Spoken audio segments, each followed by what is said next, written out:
Hello everybody, John here from the esports department going over the 4-game LPL LCK slate for tonight. This is not one of my favorite slates. This one's a little bit some lopsided matches or some ones I'm not really that excited about as far as scoring or being on both sides of them. Just some lineups to play, but this is not one of the more interesting ones we've had. There's some real bangers this weekend, and I think this slate is kind of the calm before the storm of good slates that we're going to see pretty soon here. But let's start it off with LGD plus 105, 0-5 on the season. TT minus 145, 2-4 on the season. Against winning teams, both of these teams are 0-4. So what's worth noting here, both the teams are 0-4 against winning teams. But LGD has played only one losing team and did not beat them. TT has 2 wins. So generally speaking, TT has played an additional losing team and they've beaten some losing teams. You're always going to get a boost in gold per minute, gold differential if you're beating people. So I think it is relevant. LGDs and TTs might be a little bit closer than stats indicate. We're looking at 1652 to 1730, minus 275 to minus 161 for TT. Advantage in first blood for LGD, but advantage in first turret for TT. A big 13-point dragon percentage advantage for TT. And at 15 minutes, they're a whole 800 gold better. So just every advantage to TT pretty much. But with 2 wins versus the none for LGD, this one does feel pretty close. The plus 105 might be a little low. I think more like the 145 seems about accurate. But LGD should definitely be capable of winning this matchup. They're on a slate like this, they might be one of the only kind of underdogs that you're really excited about. And so I would expect LGD to get some ownership. And I think they're a fine play if you're playing GPPs and such. It's not like they're going to be a cash game play, obviously, but for GPPs, I think they're pretty playable. The scoring is just not super exciting. If LGD does end up winning, you're looking at like a little over 17 on average. For TT, it's like in the high 16s or mid 16s, which is more like an LCK or lower LPL type score. So nothing super exciting in the scoring here either. I tend to like a slate when there's one game that's really clearly going to be the highest scoring because it gives us the option that we had yesterday. And it's not always right, obviously, but it gives us the option we had yesterday to either all in that game or just fade it and try to beat the ownership. And I really like having that option personally. When you have more games that are like on this level, I think it gets more annoying. Any of the games on the slate could kind of pretty easily break the slate or invalidate your lineups. So I'm not as excited about games that are like this, and we kind of have a lot of these games today. Kind of medium scoring. The LGD side, you're looking at an all right score if LGD picks up the win. If TT gets the win, the expectation is it's mid 16s. Yeah, it's just not super exciting, and you're going to see that as a trend on this slate for sure. In the next game, EDG, they're minus 215, 6-0 on the season, up against Suning, plus 155, 3-3 on the season. Against winning teams, EDG is 2-0, Suning is 1-3. So you get kind of mixed results here, which is Suning has played tougher teams. 4 out of their 6 matchups have been against winning teams, where EDG is only 2 out of 6. But EDG has also beaten the winning teams they've played, whereas Suning has mostly lost to the winning teams they've played. I think that leans towards me thinking the stats are pretty accurate, roughly. 1882 to 1817, plus 192 to plus 79, 5064 in first blood first turret to 4638, a 10% dragon edge, and 200 gold better at 15 minutes. So basically what we're looking at here is clear advantage to EDG, but it's pretty close. The minus 215 I think might be a little bit heavy on EDG. Suning's definitely capable of winning this matchup, but you're looking at kind of something similar to the first matchup, where Suning is definitely a playable underdog. I think EDG should win the match the majority of the time, but the scoring still not super exciting. You're looking at like high 15s for EDG. If you like the Suning side, you're getting high 17s, which I think is going to be the best on the slate. So if you think Suning is going to pick up a win here, a 4 Suning stack in GPPs makes a lot of sense. I think that's going to end up being the highest expectation on the slate, but another reasonably close matchup there. And now we go into a couple not so even ones in the LCK. Sandbox plus 600, 1-5 on the season, 0-2 against winning teams. Damwon Gaming minus 1400, 5-1 on the season, 2-0 against winning teams.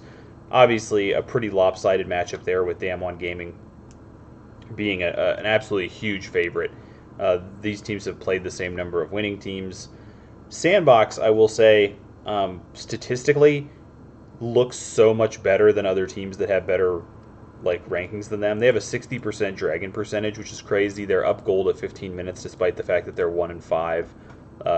Their 1746 is a pretty solid number. Sandbox is a team we're going to get some value on at some point because their record is so bad, because their stats are actually solid for a team that's like a mid-table team in the LCK right now. Damwon, on the other hand, they're just Damwon. They're still the best team in the LCK, probably. Stats in general just obviously hugely favoring Damwon. On the downside, Damwon is averaging 14.7 and 14.5 when it comes to kill per win and death per loss. And it's not like Liv Sandbox is blowing the doors off with a 16.5 death per loss, so you're looking somewhere in the 15s. For Damwon, once again, not a really exciting number. Sandbox is playable, I think, for the bigger field GPPs. If they do pick up a win here, they do have a 20.2 kill per win this season, and even though we lean death per loss, they could score if Sandbox manages to beat Damwon. You would think maybe one of those games at least is going to be a longer, pretty close battle. The problem is, it's more likely, if they upset, it's reasonably likely that they would win 2-1, and their loss has the potential to be very low scoring. We'll see. This is the first candidate we've seen for just a fade match. The last one of the day, GENG minus 450, 4-3 on the season. They are 0-3 against winning teams, though. This is super worth noting. There's only 4 winning teams in the LCK right now, and GENG lost to all 3 of the other ones. Kind of interesting, because GENG came out of the gate looking extremely strong. Nongshim Red Force plus 290. They're 3-4 on the season, 0-2 against winning teams.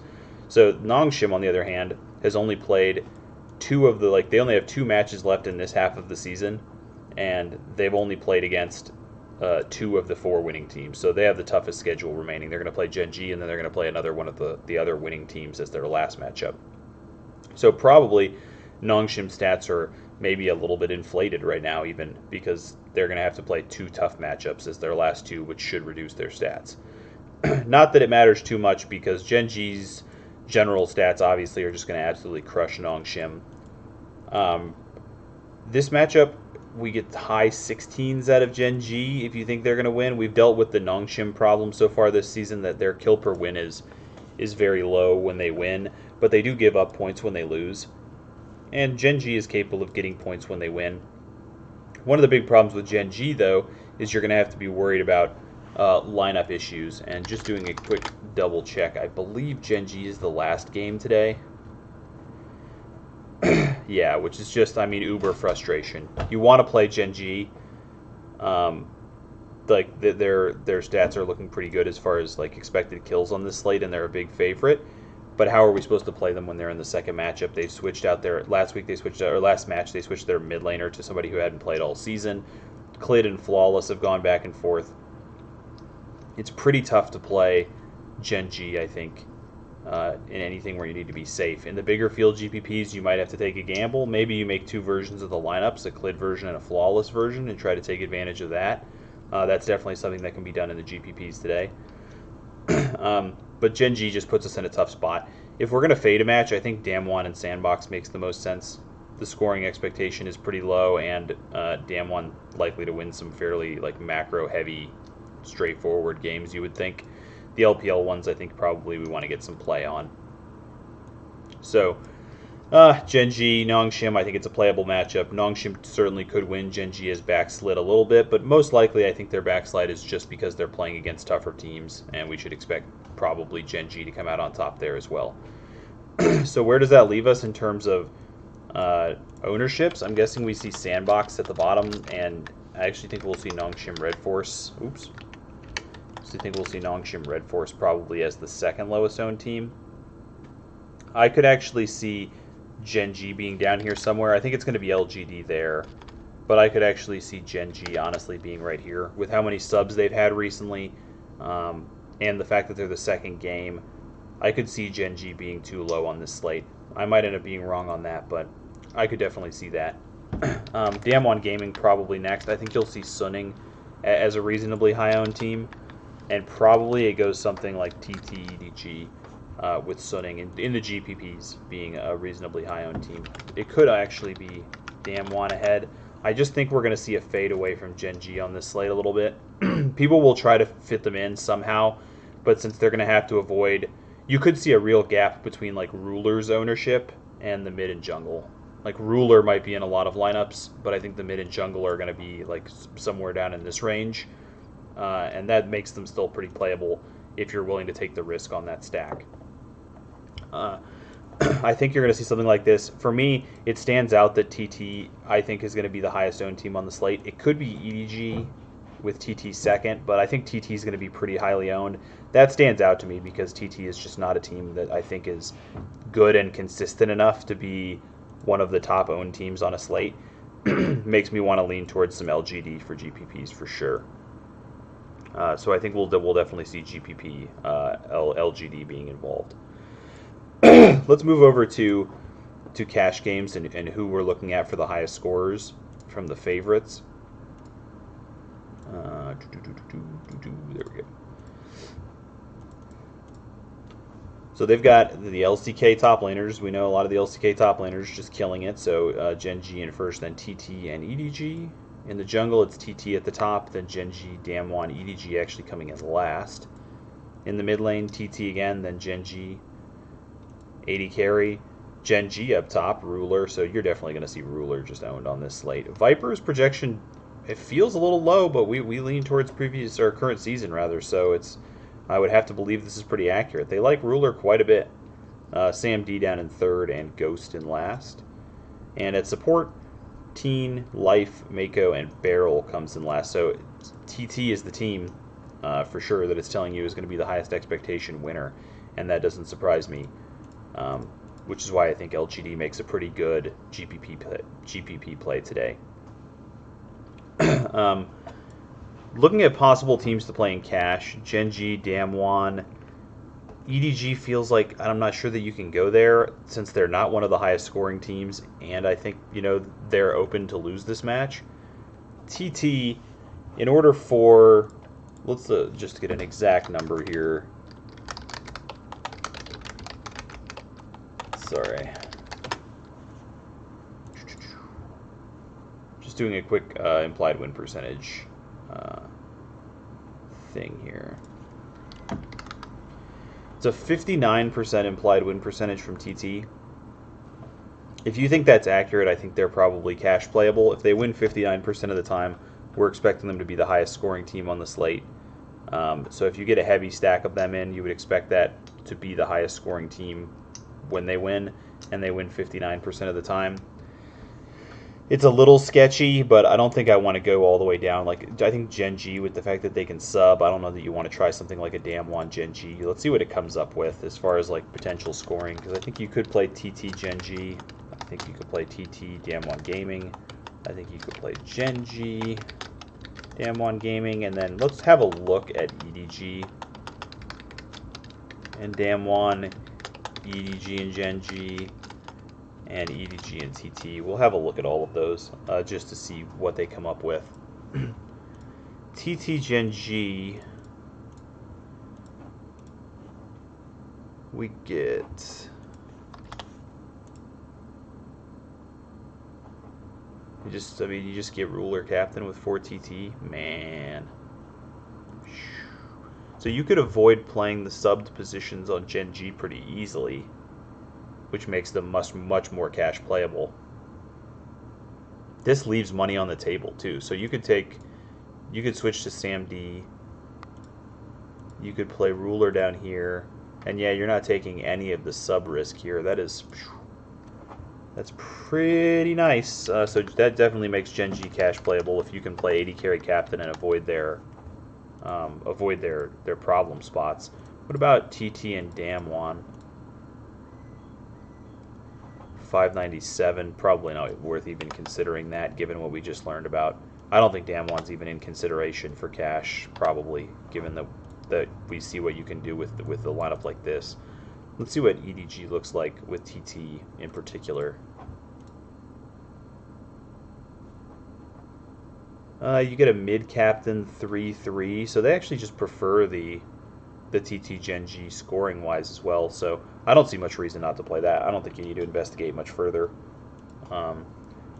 What does EDG Gen G give you? 575, a top captain. Yeah, I think this lineup just seems too strong to stay away from the TT Gen G. And I would probably, so let me load that lineup back up.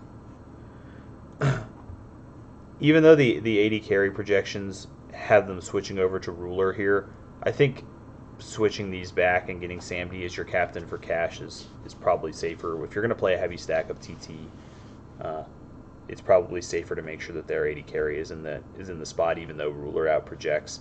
I tend to be a little hesitant if one team or one player from one team out projects the players from another team, but the players from the other team, like as a whole, out project. Because likely, if TT is expected to get significantly more kills, even if Sam D has a lower kill participation, there's a pretty decent chance he just passes him up. So I think I would switch ruler and Sam D, but I think the 4TT lineup makes a lot of sense. And this one's just easy to build, easy to put in, easy to hedge in GPPs. Just has everything I want for a lineup, I think. This one's just going to be pretty straightforward for me. Not too much else to do there. Obviously, with those teams as cheap as they are, making GPP lineup should be pretty easy. All the underdogs, you should be able to get anything that you want. What's the... Damn one's just so expensive. Yeah, Damn one just seems like the easiest fade. In GPPs, though, getting some Damn one I think has some serious value. They should be lower owned. They don't project that well. They're very expensive. So people should fade away from them a little bit. And if that's the case, I think they make a pretty good GPP play. You could probably move them down on my ownership scale here, given that they're the most expensive and they project the lowest. Some people are going to be aware of that to some degree or another.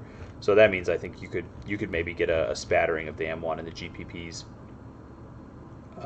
and try to take advantage of that. So some Gen G maybe with some of the subbed positions for the big GPPs. Some Damn one makes a decent large field GPP play.